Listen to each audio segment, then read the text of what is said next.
Okay, a question that I get from a ton of you is, where do I start if I want to start a podcast? And I love when answers are simpler than we expect them to be. So I want to tell you about a resource that's changed the game for us with our podcast, and that is Spotify for Podcasters. If you want to start your own podcast, Spotify has a platform that makes it so easy. You upload your episodes and then Spotify actually distributes it everywhere onto all platforms and even helps you earn money so that it can be profitable for you and a blessing for you, your family, your people. Spotify for Podcasters lets you record and edit your podcast literally from your phone or your computer. So if you don't have a fancy setup, it's okay. You can immediately get started today. Then again, you distribute it to Spotify and everywhere else that podcasts are available. You can also do video podcasts, which sounds like a dream to me.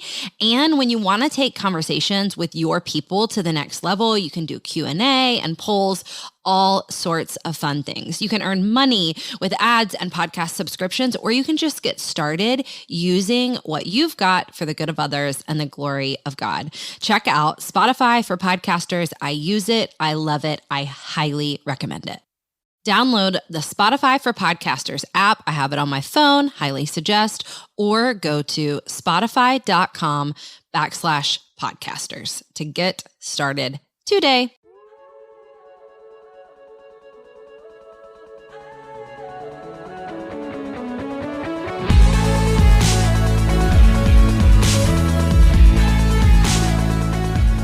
Hey friends. You're listening to the Go and Tell Gals podcast, and I'm your host, Jess Conlon. In most of our episodes, we'll have a guest, a woman who is running on mission right where she's at. We pray this podcast leaves you encouraged and spurred on to go and tell the good news. All right, friends. Jess Connolly here. We have a very different one-time episode of the Go and Tell Gals podcast, and here's what we're doing. We are going to tell you a little bit about what's coming this summer with Go and Tell Gals. We're going to share some really fun details, and also we're just going to ask a lot of fun questions. We've headed to Instagram to ask what are some fun and light things that we can talk about, and so we're going to interject those answers with our fun announcements and just make this an all-around enjoyable episode. But first I have to introduce you to my guest, because you may think I'm here by myself, but I'm not. I've got a guest. I've got an in-person guest, and it's somebody you've never met before. Meet Anna. Hi world, this is Anna. Okay, we're sharing one microphone, so we're gonna be doing some passing back and forth today. But Anna, tell everybody what you do with Go and Tell Gals, and just tell them a little bit about yourself. I am kind of the do-it-all lady for Go and Tell Gals, and all things Jess Connolly, really. You could call me Director of Operations, you could call me Project Manager, you could call me Professional Sunshine and Happiness Bringer. If anyone needs a little sparkle in their life, I'm here to bring it. Yes. That's all I do. Yeah. Life is fun. It's great. I live in Charleston. Jess is just the best boss ever. We have so much fun on a daily basis. And that's why I'm able to bring so much sunshine here. I love candles. I love clothes. I love Jesus. I love coffee. Yeah. That's it. That's all I can think of right now. That's all I've got. This is my first podcast, y'all, so bear with me here. I love it. Anna is being modest, but she is just the gal running it all behind Go and Tell Gals. She is the one getting podcasts uploaded every week and getting our guests scheduled and helping our coaching gals get settled and get what they need. And so I'm wildly thankful for her. She does bring the sunshine. She makes work so much fun. And I've asked her to be on this podcast episode. First of all, she's going to be asking some of the fun questions. She's going to be narrating some of that, but she also may share some of the details because she's so good at the details of knowing what's coming this summer. So, hey, thanks for joining us. You're so welcome. Yeah. Okay, let's start with one big fun announcement that we're really, really excited about, and that is this.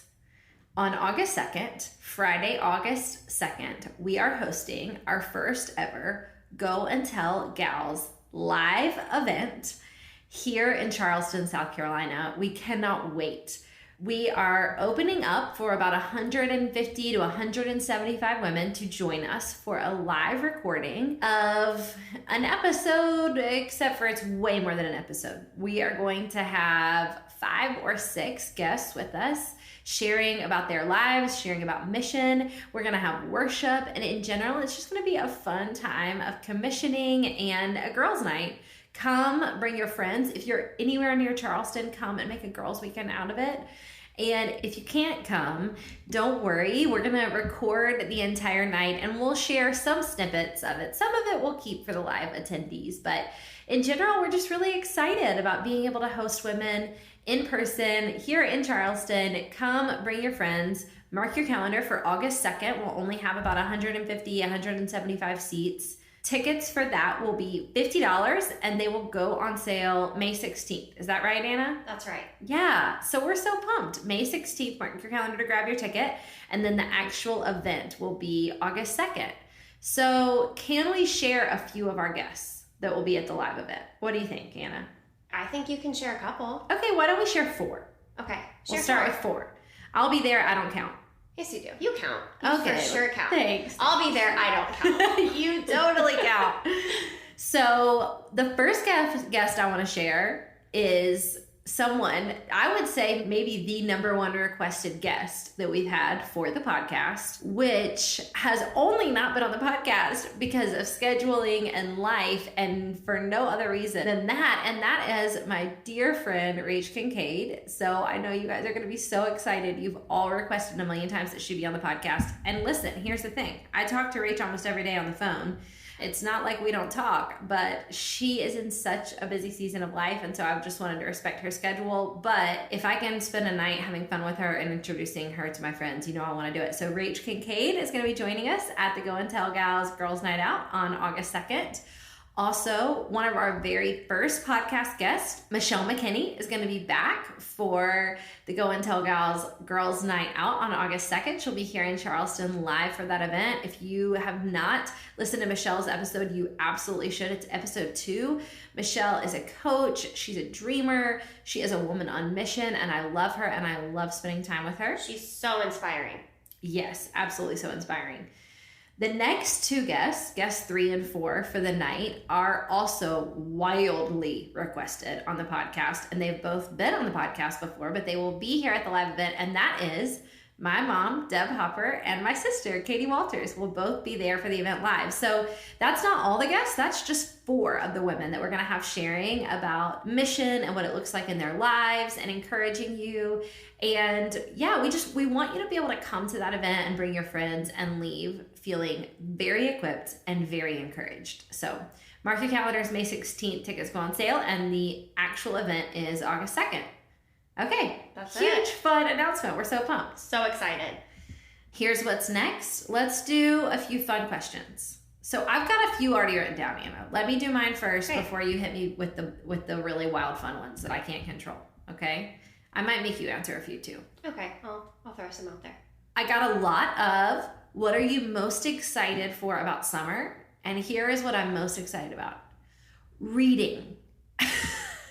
I cannot wait to read. I don't know if I've said this clearly on the podcast, but I have been essentially either writing or editing or publishing, like launching a book since May 2016. And in the last 6 months, I've done more writing than I have ever done in my whole life. And I just feel like it's been a really long time since I sat down and read several books, and I'm so excited to be out of this season of just really extreme writing, and I cannot wait to read some this summer, which is going to be a part of another announcement in a minute. So, fun question number 2. I'm going to answer it, and Anna, you answer too. Okay. If you could go anywhere for a long weekend this summer, where would you go? My answer is Corolla, North Carolina, where I've been twice. That's where the wild horses are that we wrote about in Wild and Free, and I love them, and it's just beautiful, and it's a quiet, sleepy beach town. How about you? Maybe New York City. That's a good idea. I haven't been many places on the East Coast, and I'm wanting to hit more. I feel like that's a good long weekend spot. I like it. Okay, this one was funny. Weird foods you love. I love this question. I have 2 foods that I love that I think are pretty weird. Number one is I love sardines. That's gross. I really like I'm not even going to hold back. That's gross.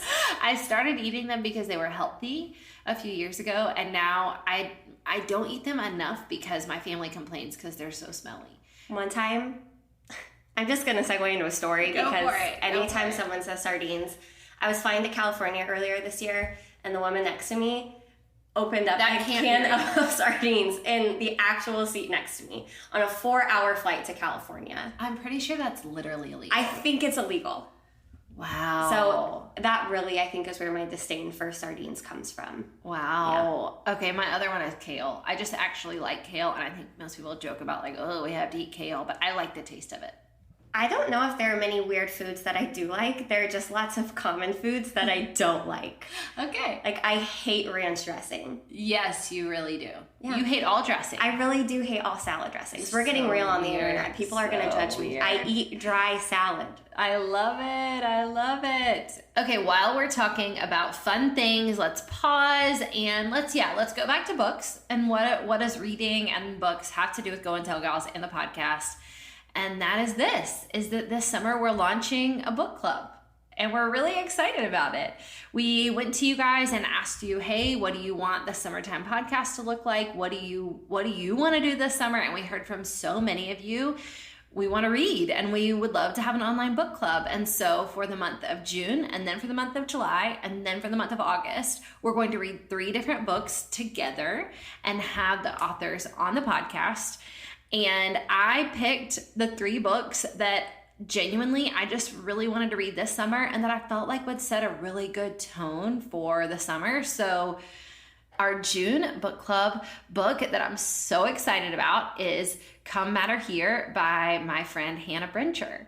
So we'll kick that off in June. If you want to buy the book or if you want to buy it for your Kindle, you can find it on Amazon. It's called Come Matter Here, and it's an invitation to be here in a getting there world. And I just thought, man, what better thing for all of us to get together and work on and read and grow in at the beginning of the summer. Just such a good idea to start with that. So I'm really pumped about that. Yeah, and we've already heard back. Hannah's going to be on the podcast at the end of that month. Yeah. So she'll be able to wrap it all up and share some fun behind the scenes things once everyone's been through the book.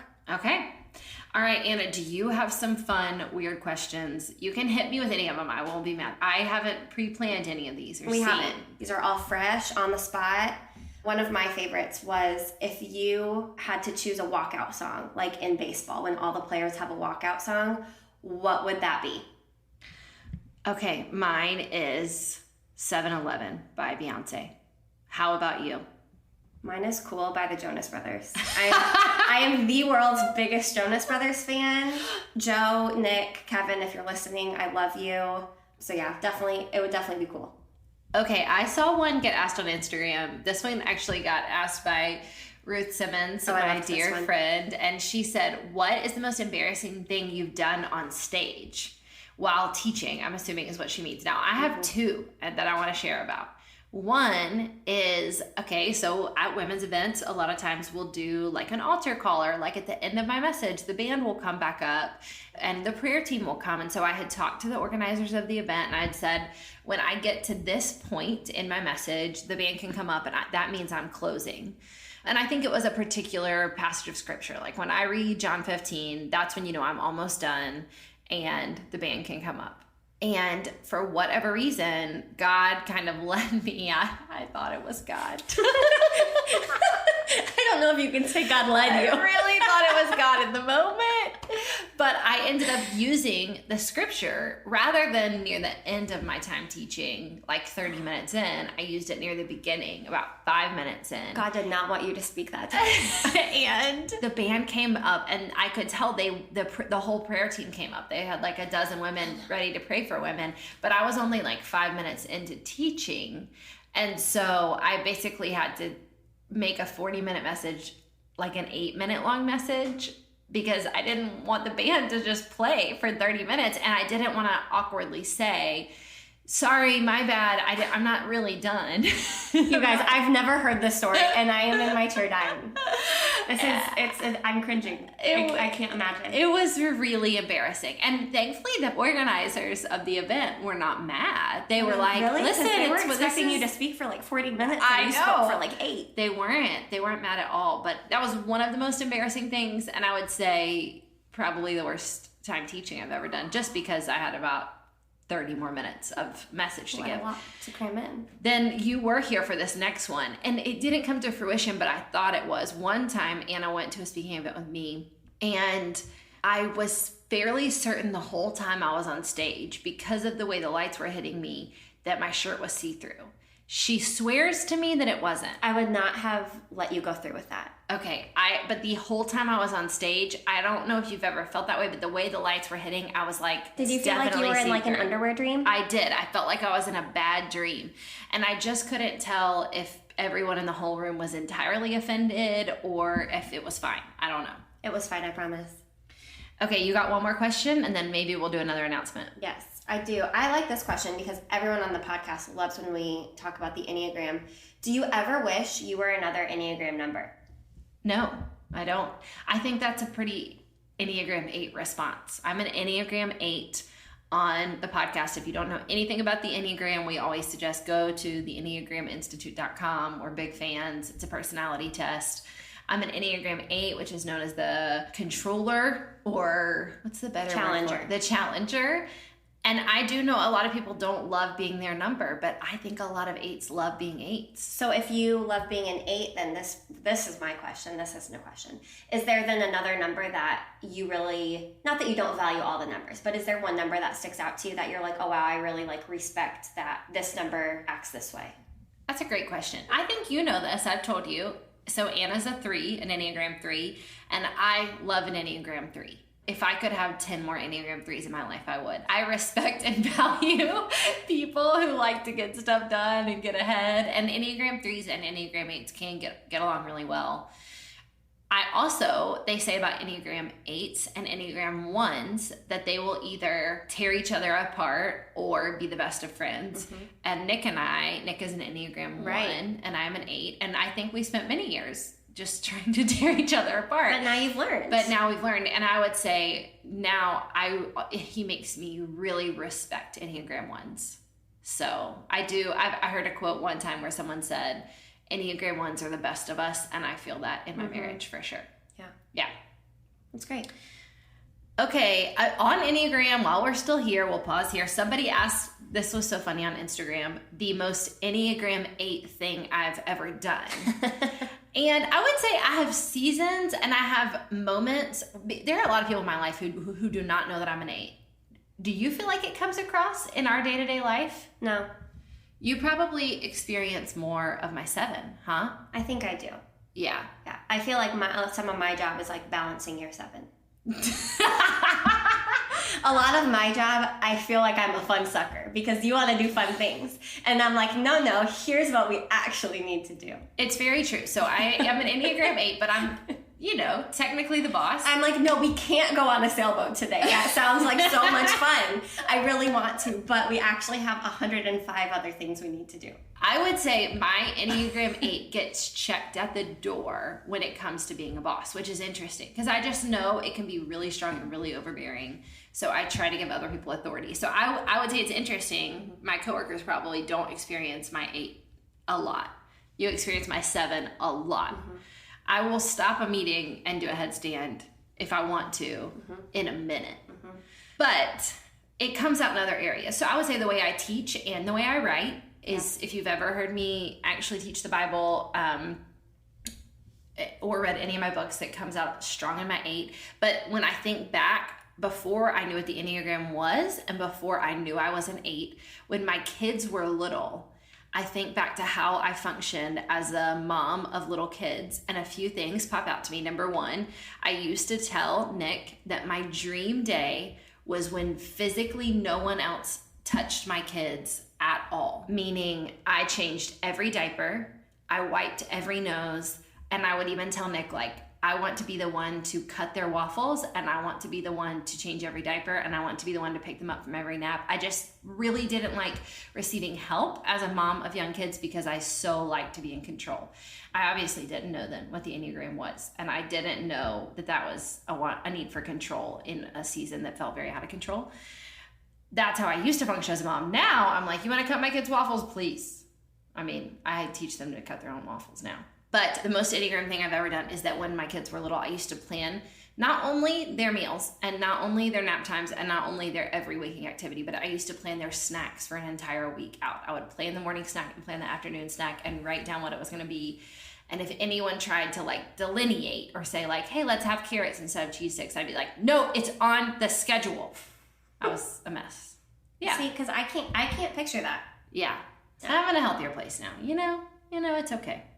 Moms of little ones, you just feel all the grace. Hey, speaking of moms, another announcement.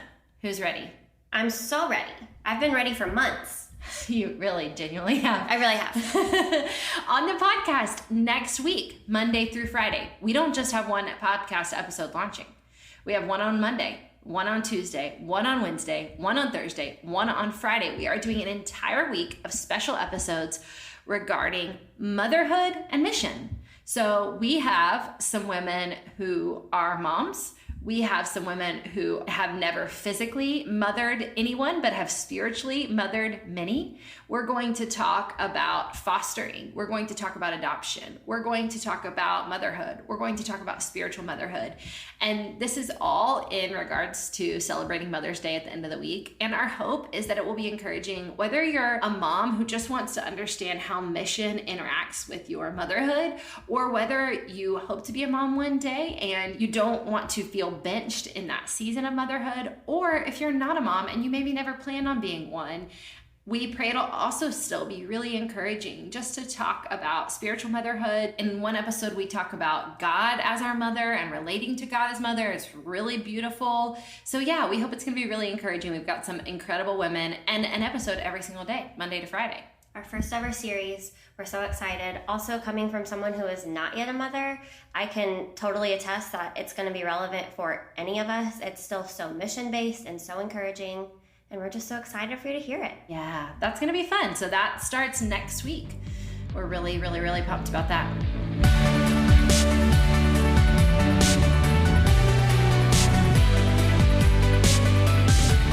Hey friends, we're going to break right here for a second. And I want to just share something quickly with you.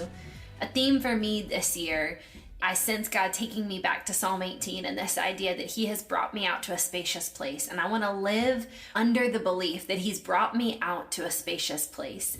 One thing I love about our partnership with West Rock Coffee is that they want to provide a spacious place for their coffee growers. They want them to feel encouraged. They want them to feel equipped. They want them to be given the tools they need to live abundantly and also to do their jobs unto the glory of God and change the world while they're at it. West Rock Coffee believes in people and not just the drive to survive, but to live with dignity and to achieve greatness and to experience abundance right where they are.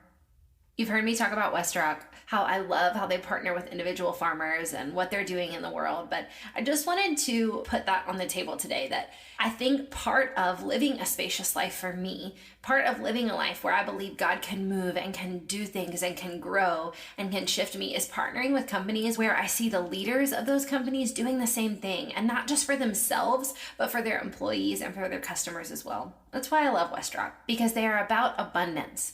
They are about providing great opportunities, and they are down to change the world, one cup of coffee at a time. You can get West Rock Coffee on my favorite place, Amazon.com.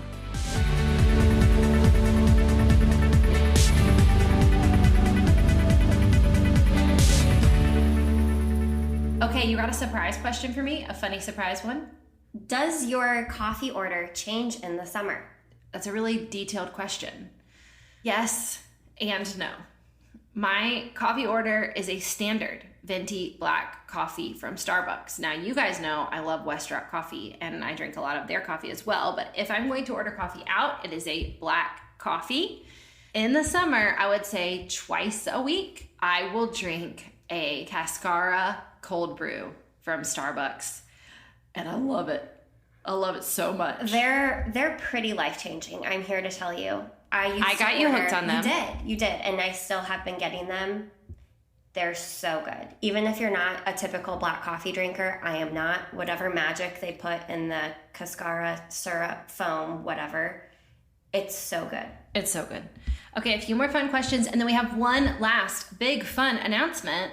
I'm gonna grab one of mine. Someone asked favorite beauty product or beauty product that's most impacted your routines. And I would like to say the Glossier Solution and the moisturizer. Those are two products that I don't know that I'm ever gonna take out of my routine. Someone asked what I do for fun.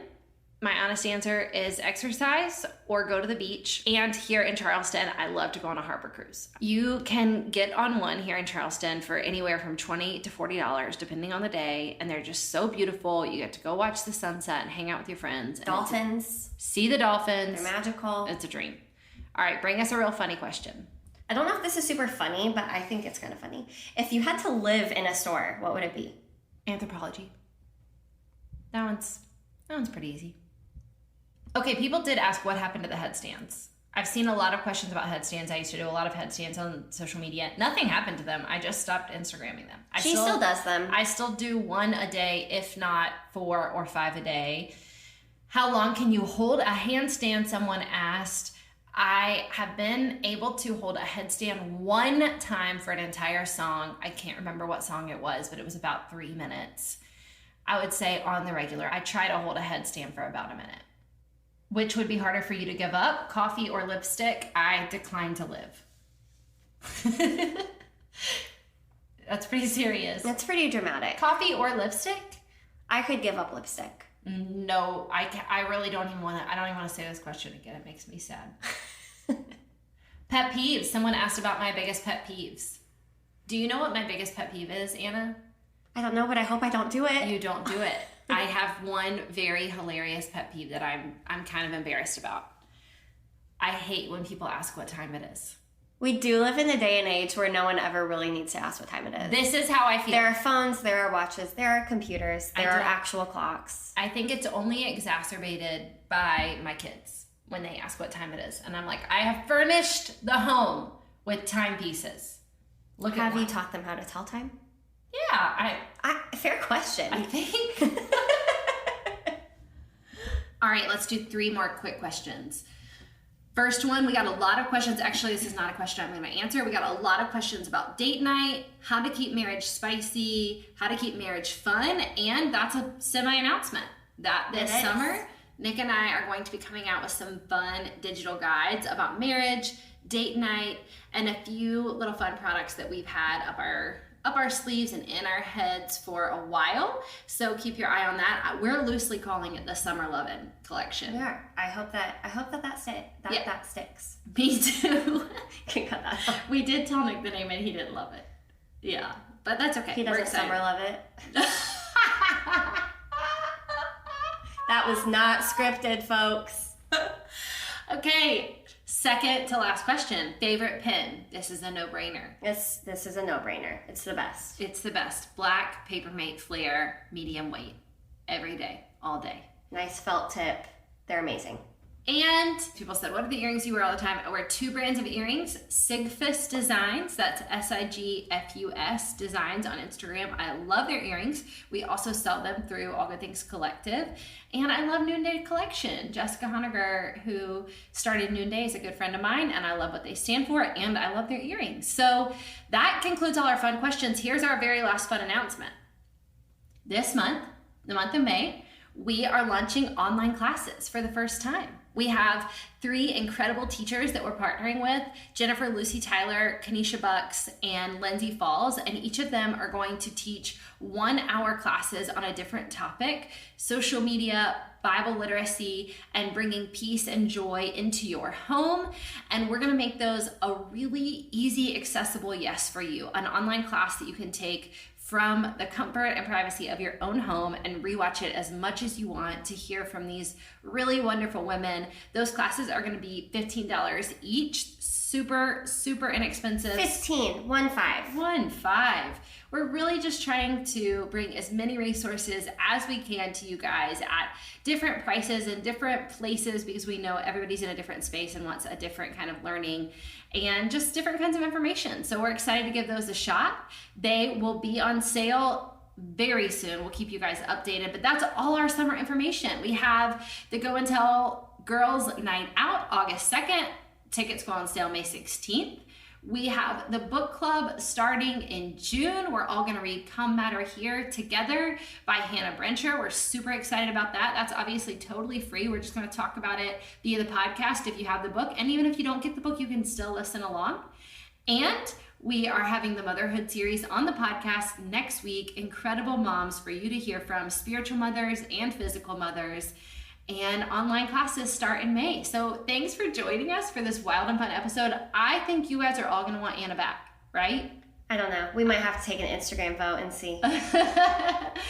Thank you, Anna, for being on the podcast. Thanks for all you do to keep us equipped and encouraged at Go and Tell Gals. It is my joy. All right, love you guys. So thankful for you guys. Hope you're having the best day.